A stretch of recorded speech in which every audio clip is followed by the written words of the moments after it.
The scream tore through the house like a blade through silk, sharp and jagged, yanking Evelyn from the depths of sleep. Her eyes snapped open, heart pounding, as the echo of her late husband's voice lingered in her mind. "Get up, Evelyn, run right now." Before she could process the dream, the floorboards creaked outside her bedroom door, and a shadow flickered under the gap. Someone was inside her home. Evelyn's breath caught in her throat. She was alone, or so she thought, in the small, creaky house she'd lived in since Daniel's death 2 years ago. The grief had hollowed her, leaving her a shell of the vibrant woman she'd once been. But now adrenaline surged, flooding her veins with a primal instinct to survive. She slid out of bed, bare feet cold against the hardwood, and pressed herself against the wall, listening.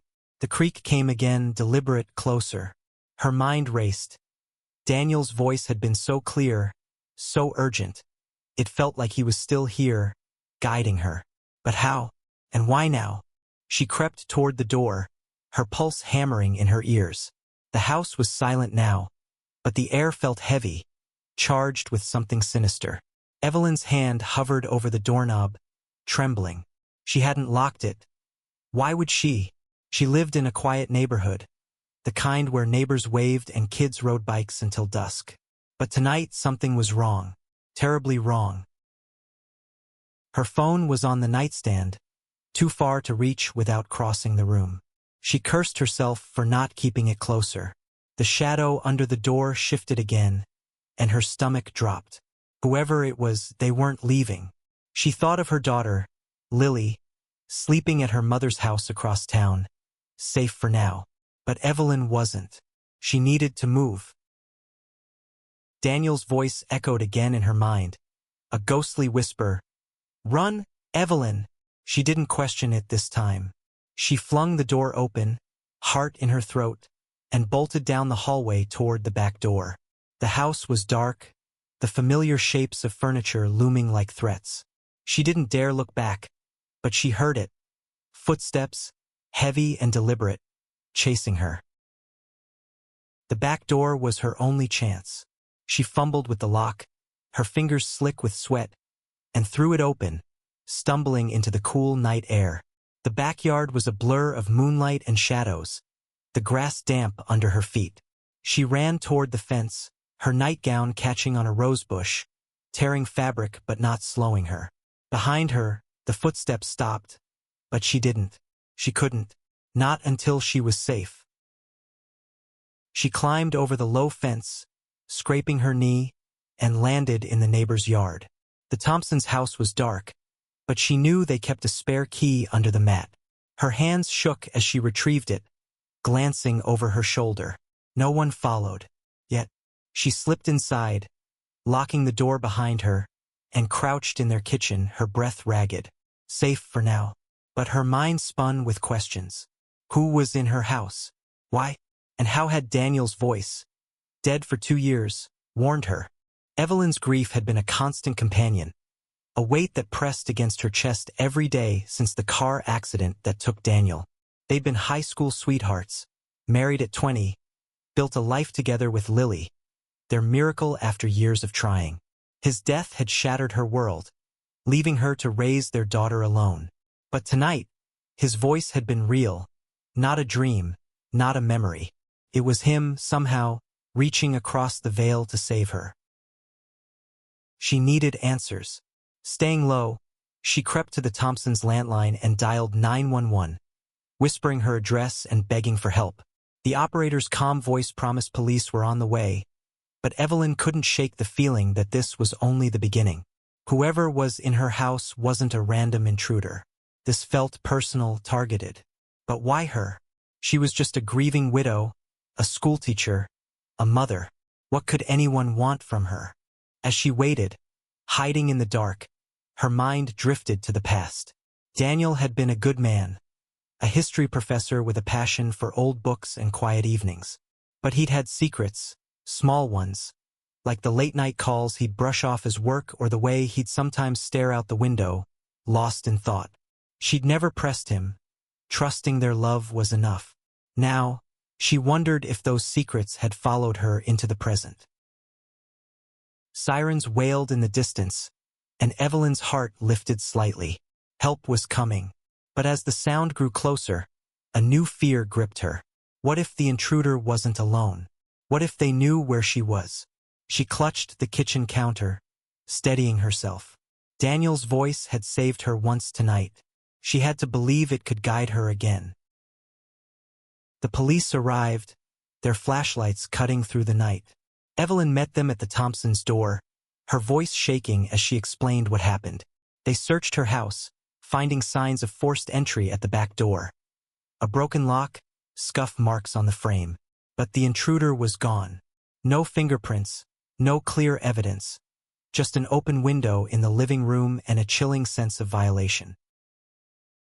The lead officer, a gruff man named Harris, took her statement. "You're lucky you got out," he said, his eyes scanning her pale face. "This doesn't feel like a random break-in. You got any enemies, Mrs. Carter?" Evelyn shook her head, but doubt gnawed at her. Enemies? She was a nobody, living a quiet life. But Daniel, had he known something? Someone? She didn't voice it, not yet. She needed time to think, to piece together the fragments of this nightmare. They escorted her back to her house, now a crime scene, and she packed a bag to stay with her mother and Lily. As she grabbed her phone, she noticed a missed call from an unknown number, time-stamped just before the scream woke her. No voicemail. Her blood ran cold. Was it connected? She didn't know, but she saved the number, a small clue in a growing mystery. Driving to her mother's, Evelyn's mind churned. Daniel's warning had saved her life, but it had also opened a door to questions she wasn't sure she wanted answered. Who was after her? And why did it feel like her husband, even in death, was still trying to protect her? She glanced at the sky, the first light of dawn breaking over the horizon. "Thank you, Daniel," she whispered, tears stinging her eyes. But what's happening to me? The road stretched ahead, and with it, a sense that this was far from over. Someone had come for her tonight, and they'd failed.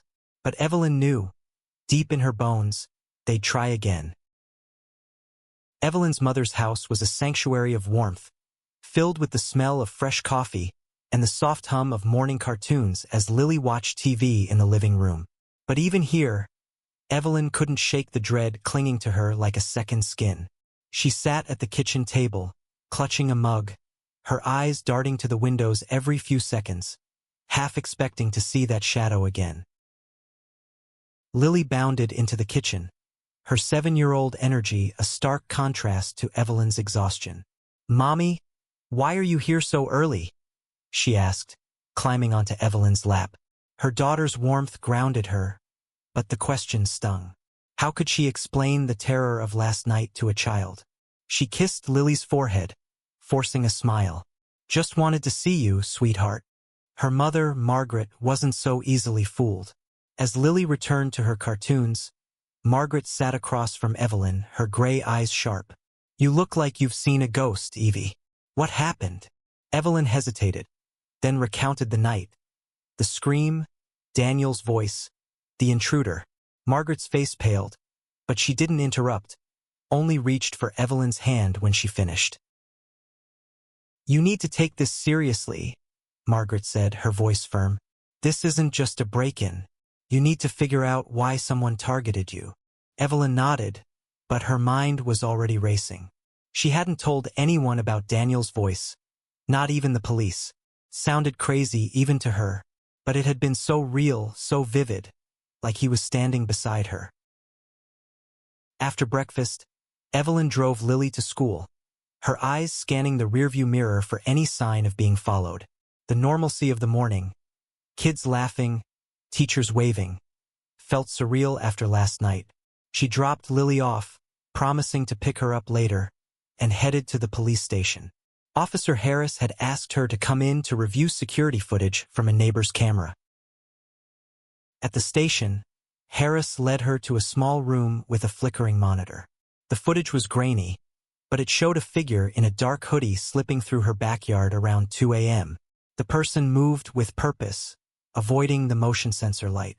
Evelyn's stomach churned as she watched them pry open her back door. No clear shot of their face, Harris said, frustration in his voice. But we're running the footage through some enhancement software. Might get something. Evelyn stared at the screen, the figure's movements chillingly deliberate. What do I do now? She asked, her voice small. Harris leaned back, his chair creaking. Stay vigilant. Don't go back to your house alone. We'll keep a patrol in your neighborhood, but you need to think. Anyone who might want to hurt you? Ex-coworker? Old friend? Someone tied to your husband? The mention of Daniel hit like a punch. Evelyn's mind flashed to those late-night calls, the ones he'd dismissed as nothing. She hadn't pressed him then, but now she wished she had. I don't know, she admitted. Daniel, he was private about some things. Work stuff, mostly. Harris raised an eyebrow. What kind of work stuff? Evelyn hesitated. Daniel had been a history professor, specializing in rare manuscripts. He'd sometimes consult for private collectors, but he'd always said it was boring. Authenticating old books, nothing more. Could that have been a lie? She promised Harris she'd think it over and let him know. Back in her car, Evelyn checked her phone. The unknown number from last night stared back at her. On impulse, she called it. It rang twice, then went to a generic voicemail. She hung up, her heart racing. Whoever it was, they weren't answering. But the call felt like a thread she could pull, a way to unravel this mystery. She drove to the university where Daniel had worked, hoping to find answers. The history department was quiet, the halls lined with dusty books and faded posters. She found Dr. Susan Keller, Daniel's old colleague, in her office. Susan was warm but surprised to see her. Evelyn, it's been ages. What brings you here? Evelyn didn't waste time. Susan, did Daniel ever work on anything unusual? Something that might have gotten him into trouble? Susan's smile faltered, and Evelyn's heart sank. He was working on something big before he died, Susan said carefully. A private collector hired him to authenticate a manuscript, some medieval text. He was excited but secretive. Said it was worth a fortune. Evelyn pressed her. Did he say who the collector was? Susan shook her head. He didn't, but he was stressed more than usual. Kept getting calls at odd hours. I figured it was just the pressure of the job. The conversation left Evelyn unsettled. A valuable manuscript? Secretive calls? It didn't sound like the Daniel she knew. But then, how well had she really known him? She thanked Susan and left, her mind buzzing with possibilities. Had Daniel stumbled into something dangerous? Was that why someone was after her now? That evening, at her mother's house, Evelyn tucked Lily into bed, her daughter's soft breathing a small comfort. But as she sat in the guest room, staring at the ceiling, Daniel's voice echoed again. Be careful, Evie. She shivered. Was he still watching over her? Or was her mind playing tricks, conjuring his voice to cope with the fear? Her phone buzzed, startling her. A text from the unknown number. You can't hide forever. Her blood ran cold. She forwarded it to Harris, her hands shaking. Whoever this was, they knew she'd escaped. And they weren't done with her. As she lay down, exhaustion pulling at her, Evelyn made a decision. She couldn't just wait for answers. She had to find them. For Lily, for herself, and for Daniel, whose voice, even in death, was still fighting for her. Evelyn woke to the sound of her own gasping breath. Daniel's voice fading from another dream. Check the study, Evie. Her heart raced as she sat up in the guest room at her mother's house. The morning light filtering through the curtains. The study. Daniel's study at their home, where he'd spent countless hours poring over books and papers. If there were answers to this nightmare, they might be there. She didn't tell her mother about the dream. Margaret was already worried, hovering over her like she was a child again. Instead, Evelyn waited until Lily was at school and drove back to her house, despite Harris's warning to stay away. The police tape was gone, but the house felt different now, violated. She hesitated at the front door, her key trembling in her hand, but Daniel's voice pushed her forward. The study was untouched, a shrine to Daniel's life. Bookshelves lined the walls, stuffed with history texts and journals. His desk was cluttered with papers, a half-empty coffee mug still sitting where he'd left it 2 years ago. Evelyn hadn't had the heart to clean it out. Now she was grateful for that. She started with the desk drawers, sifting through old lecture notes and receipts. Nothing stood out until she found a locked metal box tucked in the back of the bottom drawer. Her breath hitched. Daniel had never mentioned a locked box. She searched for a key, rifling through pens and paperclips, but found nothing. Frustration welled up, but she couldn't stop. She grabbed a letter opener and pried at the lock until it gave way with a snap. Inside was a single leather-bound notebook, its pages yellowed but intact. Daniel's handwriting filled every line, meticulous and familiar.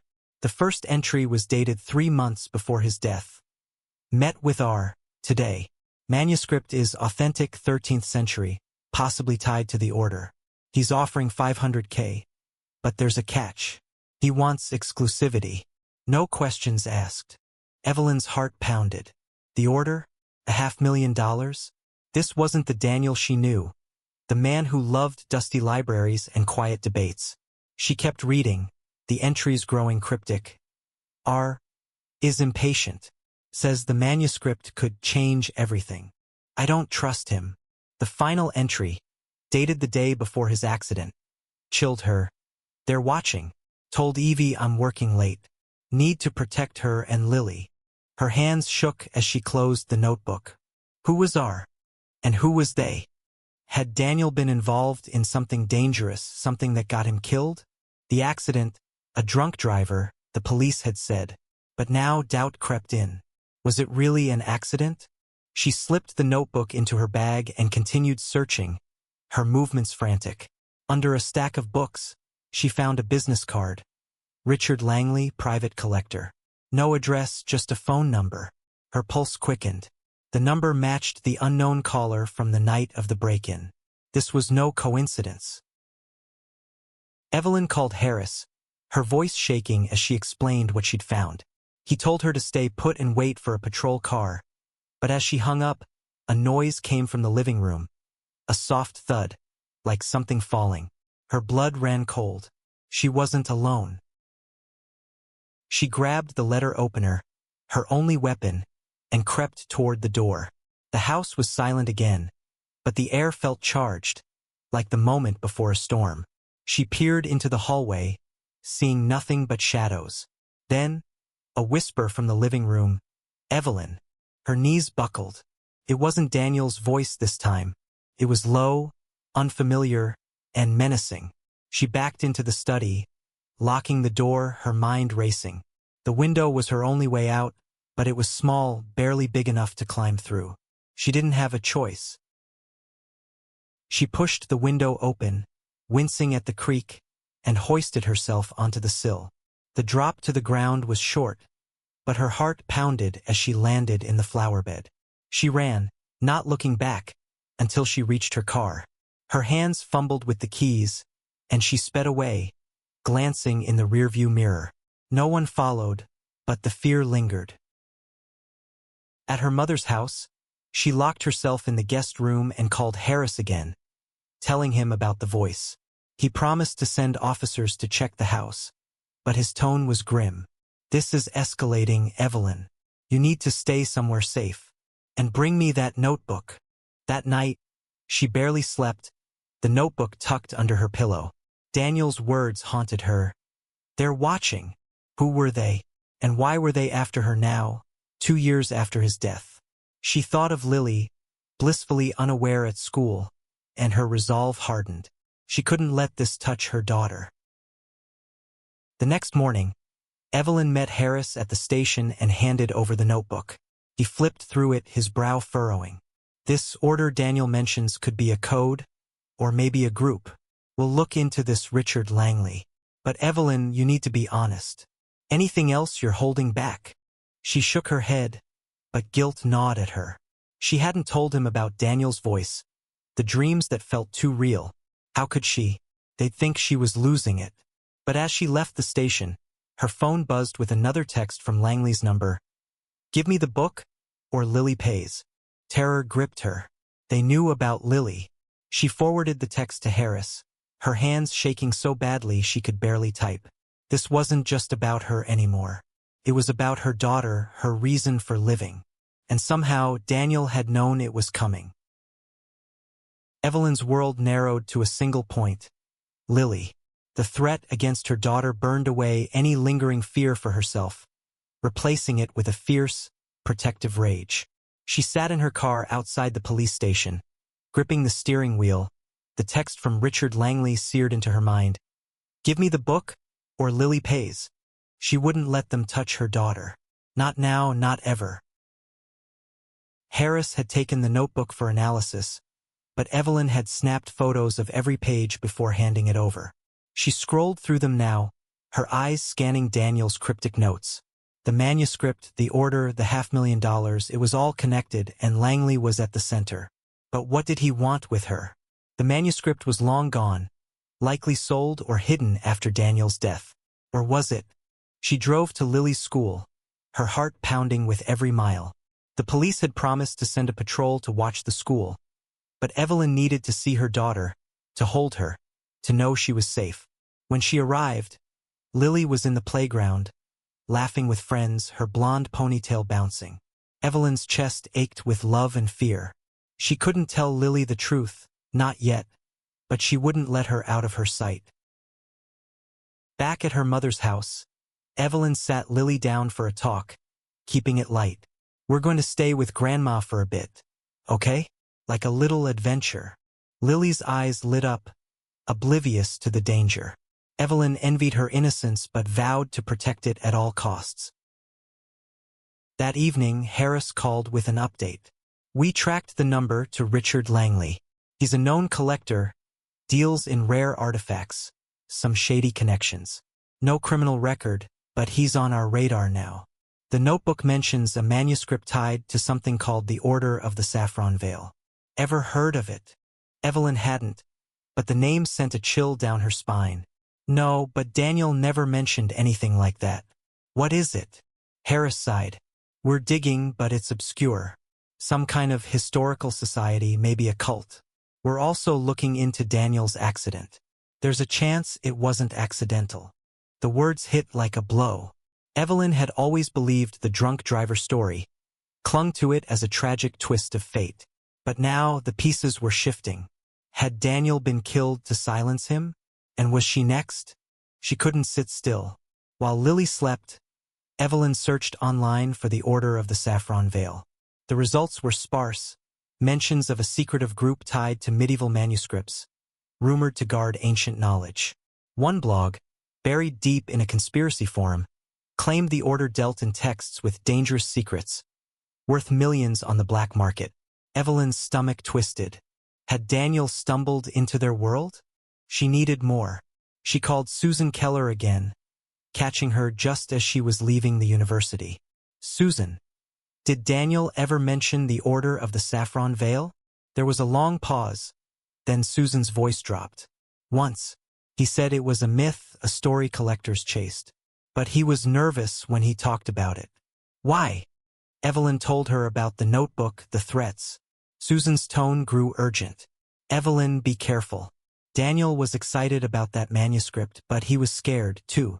He said it could rewrite history. I thought he was exaggerating, but now, the call left Evelyn reeling. She paced the guest room, her mind racing. The manuscript was the key. But where was it? Had Daniel hidden it? Destroyed it? Or was it still out there, drawing danger to her and Lily? At midnight, her phone buzzed again. Another text from Langley. Meet me tomorrow, 10 p.m., Old Warehouse on 5th. Bring the book. No police. Her heart stopped. She didn't have the manuscript, only the notebook, and that was with Harris. But Langley didn't know that. Could she use it to lure him out, to end this? She called Harris, who was furious. You're not going anywhere near that warehouse, Evelyn. It's a trap. We'll handle Langley. But Evelyn wasn't so sure. The police were moving too slowly, and Lily's safety was on the line. She agreed to stay put but hung up with a plan forming. She'd go to the warehouse, not with the manuscript, but with a bluff. She'd make Langley talk. The next day, Evelyn left Lily with her mother, promising to be back soon. She drove to the warehouse district, her heart pounding. The area was deserted, the old buildings looming like ghosts.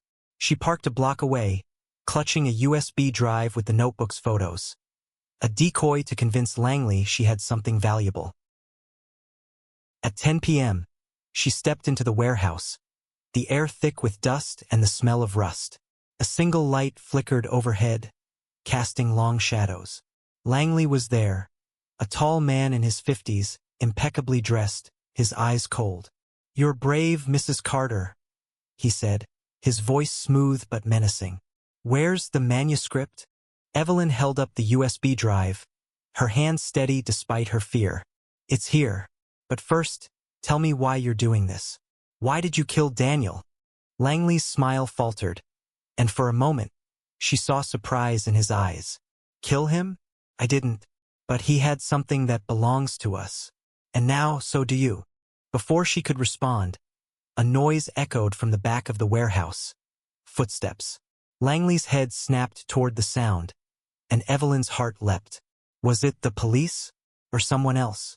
The footsteps in the warehouse grew louder, echoing off the rusted walls, and Evelyn's pulse thundered in her ears. Richard Langley's eyes narrowed, his hand slipping into his coat pocket, likely for a weapon. She clutched the USB drive tighter, her bluff now her only shield. "Who's there?" Langley barked, his voice losing its polished edge.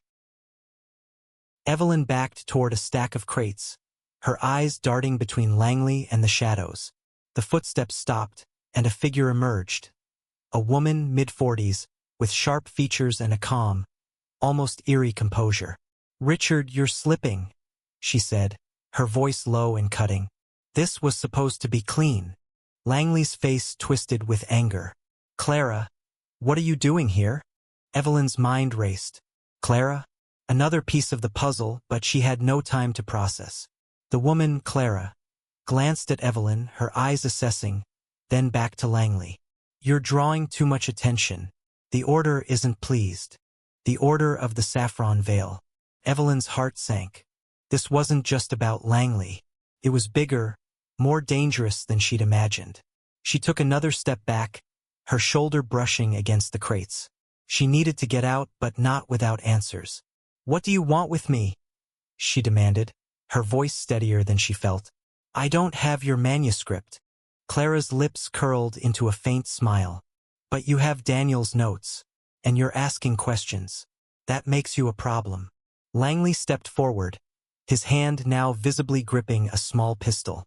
"Give me the drive, Evelyn. Now." She hesitated, weighing her options. The USB was useless without context, but it was her only leverage. Before she could decide, a new sound cut through the tension. Sirens, distant but approaching fast. Langley's head whipped toward the entrance, and Clara cursed under her breath. "You idiot!" she hissed at him. "You led them here." Evelyn seized the moment. She bolted toward the side exit, her feet pounding against the concrete. Langley shouted, but she didn't look back. She burst through the door into the night, the cool air hitting her like a slap. The sirens were closer now, red and blue lights flashing in the distance. She ran toward them, waving her arms, until a patrol car screeched to a stop beside her. Harris leapt out, his face a mix of relief and fury. "What the hell were you thinking, Evelyn?" She gasped for breath, handing him the USB drive.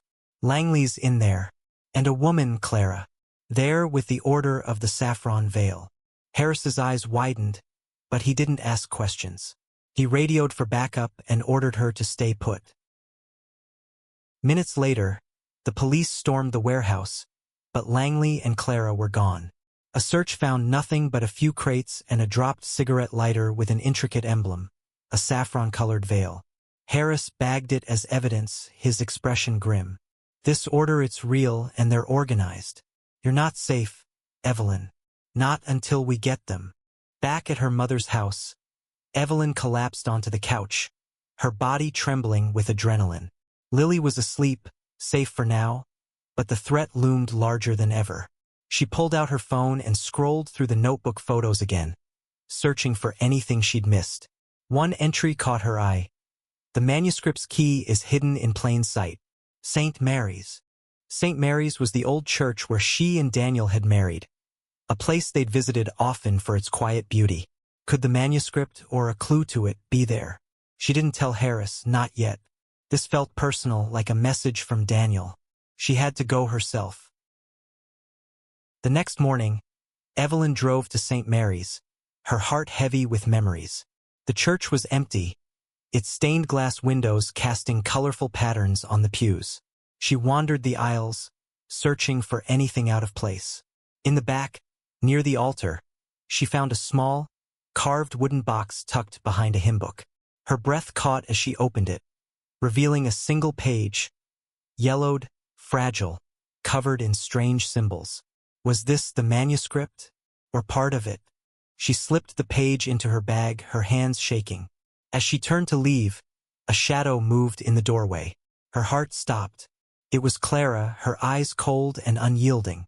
"You're more resourceful than I expected," she said, stepping closer. "But you're out of your depth." Evelyn backed toward the altar, her mind racing.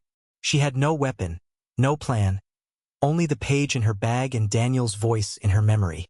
"Why are you doing this?" she asked, stalling. Clara's smile was thin. "The manuscript holds secrets worth killing for. Daniel learned that the hard way. Hand it over and Lily might stay safe." The mention of her daughter ignited Evelyn's resolve. She lunged for a nearby candlestick, swinging it at Clara, who dodged with startling speed. The two grappled, the candlestick clattering to the floor. Evelyn fought with a strength she didn't know she had, fueled by love and fear. She broke free, sprinting for the door, but Clara's voice followed her. "You can't run forever, Evelyn." She made it to her car, hands shaking as she sped away. The page was still in her bag, a dangerous treasure she didn't fully understand. She called Harris, her voice frantic, and told him everything. He ordered her to meet him at the station, promising protection for her and Lily. As she drove, Daniel's voice whispered again, "You're stronger than you know, Evie." Tears streamed down her face. She didn't know if she was strong enough, but for Lily, she'd fight until her last breath. Evelyn gripped the steering wheel, her knuckles white, as she sped toward the police station. The fragile page from St. Mary's lay in her bag, its strange symbols a weight she could feel in her bones. She didn't know what it meant, but it was enough to make Clara chase her, enough to threaten Lily. That made it worth protecting and understanding. At the station, Harris took the page, his eyes narrowing as he studied the symbols. "This is old," he muttered. "Maybe Latin, maybe something else. We'll get an expert on it." He looked at Evelyn, his expression softening. "You did good getting out of there, but you're taking too many risks. We're moving you and Lily to a safe house tonight." Evelyn nodded, exhaustion seeping into her. The safe house was a small apartment on the edge of town, guarded by 2 officers. Lily, confused but sensing her mother's fear, clung to her side. Evelyn held her close, whispering stories to keep her calm, but her mind was elsewhere. The order, the manuscript, Daniel's death, it was all connected, and she was caught in the web. That night, in the safe house, Evelyn couldn't sleep. She sat at the kitchen table, staring at her phone, the photos of Daniel's notebook open. One phrase kept circling in her mind. "The key is in plain sight." The page from St. Mary's was a clue, but not the whole answer. What had Daniel hidden, and why had he kept it from her? A soft knock at the door startled her. It was Officer Reyes, one of the guards, with a grim look. "We got a hit on Clara. Her real name's Clara Voss, ex-art dealer with ties to black market antiquities. She's been linked to Langley for years. They're dangerous, Evelyn. Stay sharp." The news only deepened her unease. She thanked Reyes and returned to the notebook photos, her eyes catching on a sketch Daniel had drawn. A saffron-colored veil with a symbol like the one on the lighter from the warehouse. It wasn't just a clue. It was a warning. The Order wasn't just a group of collectors. They were something darker, something that would kill to protect their secrets. The next day, Harris called with an update. The page from St. Mary's was part of a larger manuscript, written in a rare dialect of medieval Latin. "It's a ritual text," he said, his voice tight. "Something about power, control. The expert's still decoding it. But the Order of the Saffron Veil is real, and they've been after this for centuries." Evelyn's heart sank. A ritual text? It sounded like something out of a nightmare, not her quiet life with Daniel. But the pieces were falling into place. Daniel had found something explosive, something worth killing for. And now she was the only one standing in their way. She couldn't stay in the safe house forever. She needed to end this. With Harris's permission, she contacted Susan Keller again, asking for help decoding the page. Susan agreed to meet at a coffee shop, away from prying eyes. Evelyn brought the photos, not the original, and Susan's face paled as she studied them. "This is dangerous, Evelyn. These symbols, they're tied to a cult that believed they could control fate. Daniel must have known how valuable this was." Susan's words confirmed Evelyn's fears.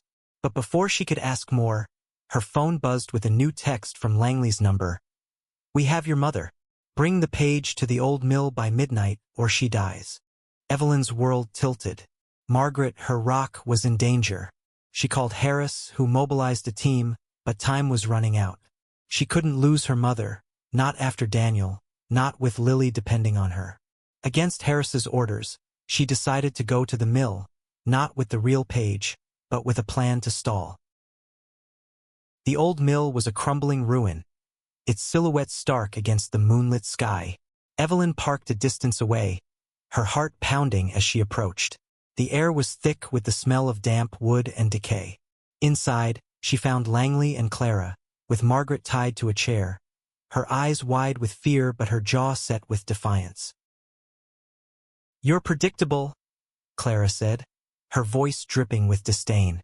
"The page, Evelyn. Now." Evelyn held up a folded piece of paper. A fake, scribbled with nonsense symbols. "Let my mother go first," she demanded, her voice steady despite the terror clawing at her chest. Langley laughed, but Clara's eyes narrowed. "You're bluffing," she said, stepping closer. Before Evelyn could respond, a gunshot rang out, and the world exploded into chaos. Harris's team had arrived, breaching the mill. Langley fired back, and Evelyn dove for cover, pulling her mother down with her. In the chaos, Clara slipped away, but Langley was tackled and cuffed. Margaret clung to Evelyn, tears streaming down her face. "I knew you'd come," she whispered. Evelyn held her tight, her own tears falling. But even as the police secured the scene, she knew it wasn't over.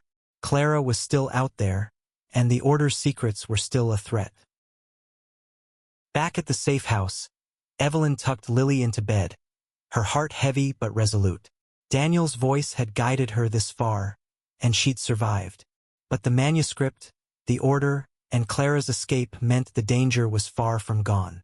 She kissed Lily's forehead, whispering, "I'll keep you safe, no matter what." Evelyn sat in the safe house, the dim light casting shadows across the room as Lily slept soundly nearby. The page from St. Mary's was now with the police, locked in evidence, but Clara's escape gnawed at her. The Order of the Saffron Veil was still out there, and Evelyn knew they wouldn't stop. Not until they had what they wanted or she stopped them. Harris had Langley in custody, but the man was tight-lipped, refusing to talk without a lawyer. The police were digging into the Order, but progress was slow. The manuscript's secrets, rituals, power, control, were still a mystery, and Evelyn felt the weight of it all. She wasn't just a widow anymore. She was a target, a keeper of dangerous knowledge. She opened her phone, staring at the photos of Daniel's notebook. His final entry haunted her. "Protect Evie and Lily. The key is in plain sight." She'd found the page at St. Mary's, but was there more? Another clue? She closed her eyes, willing Daniel's voice to guide her again. And then it came, Soft but clear. The library, Evie. Daniel's library. Not at home, but at the university where he'd spent late nights working. She didn't tell Harris. She couldn't risk him stopping her. The next morning, she left Lily with Margaret, now safe but shaken, and drove to the university. The library was quiet, its rows of books a familiar comfort. She headed to Daniel's favorite spot, a corner table near the rare books section. She searched the shelves, her fingers trailing over dusty spines. Nothing stood out until she noticed a book slightly askew, a worn copy of Medieval Rituals and Power. Her heart raced as she pulled it out. Tucked inside was a folded note in Daniel's handwriting.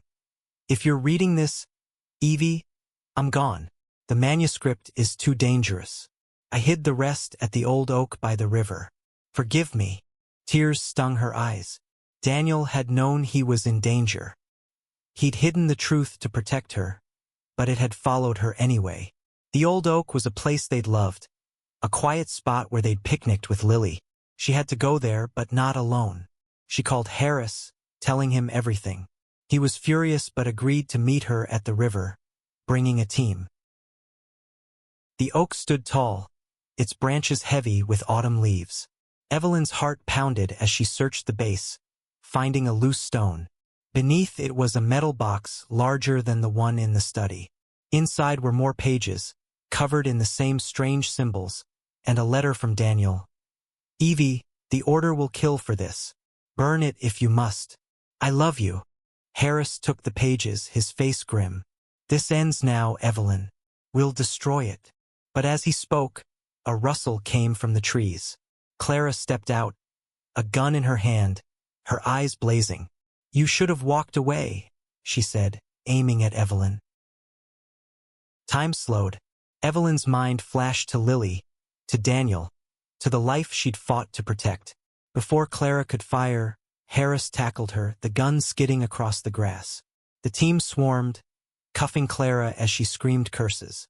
Evelyn sank to her knees, tears streaming down her face. It was over, or so she hoped. Back at the safe house, the pages were analyzed and deemed too dangerous to keep. Harris oversaw their destruction, but not before Evelyn memorized the symbols, a final connection to Daniel. The order was crippled with Clara and Langley in custody, but Evelyn knew others might still be out there, watching. Weeks later, life began to settle. Evelyn moved back to her house with Lily. The locks changed, the windows reinforced. She still heard Daniel's voice sometimes, softer now, a whisper of love rather than warning. She didn't know if it was real or her heart clinging to him, but it gave her strength. One evening, as she tucked Lily into bed, her daughter looked up with wide eyes. Is Daddy still watching us, Mommy? Evelyn smiled, her throat tight. Always, sweetheart. He'll always keep us safe. She kissed Lily goodnight and stepped outside, staring at the stars. The terror was fading, replaced by a quiet resolve. Daniel had given his life to protect her, and she'd fought to honor that. The Order's secrets were gone, but Evelyn's love for her family and her strength would endure. As she turned to go inside, a breeze stirred, carrying a faint whisper. I'm proud of you, Evie. She smiled, tears falling, and whispered back, I love you too.